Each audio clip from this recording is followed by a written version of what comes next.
started from the question that what do we mean, what does the notion of minimal sense of self really mean? And to start, I used a quotation by Shaun Gallagher, unfortunately not by the book, but so with Shaun.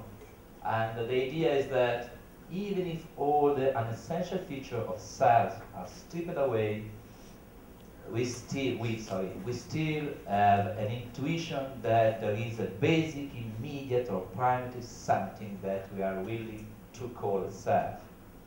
So,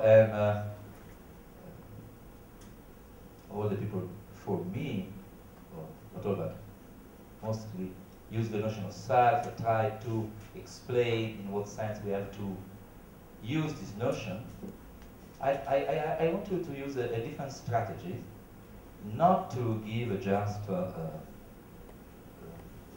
definition of a basic notion or a minimal notion of self, but to introduce of what I mean, or what I think is a minimal experience, or a dimension, an experiential dimension, experimental dimension, experiential dimension, that we can find something like a minimal sense of self. So I don't want to start with a definition, but I want to try to introduce a dimension of experience that maybe can be useful to investigate what does it really mean, a minimal sense of self. And my idea is that we have, in order to clarify the notion of a minimal sense of self, we have to begin with the notion of minimal sense of body.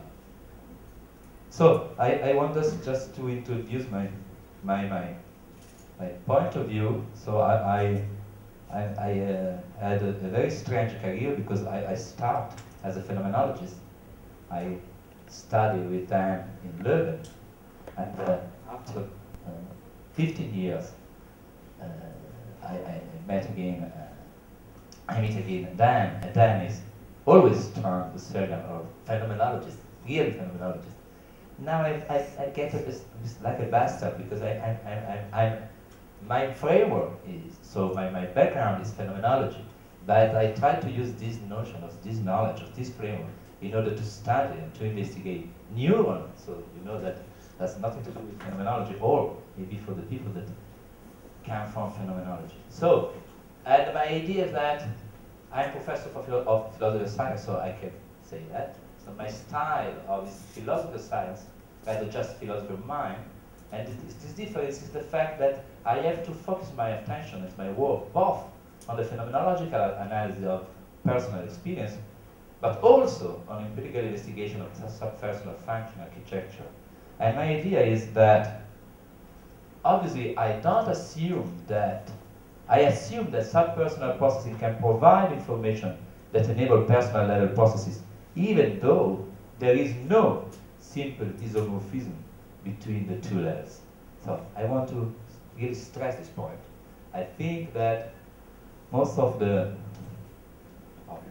discovery finding that Vittorio explained just a few minutes ago are at the subpersonal level, but I think they shed new lights on the phenomenological level, not just because there is a simple isomorphism, but the fact that it's important to keep in mind that maybe this kind of subpersonal processing may change our view about the phenomenological level of our experience.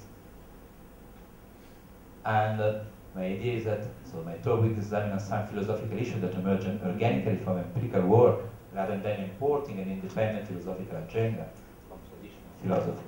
And this style of philosophizing aims to complement rather than to challenge or displace traditional philosophical approach, and can be useful to level natural philosophy.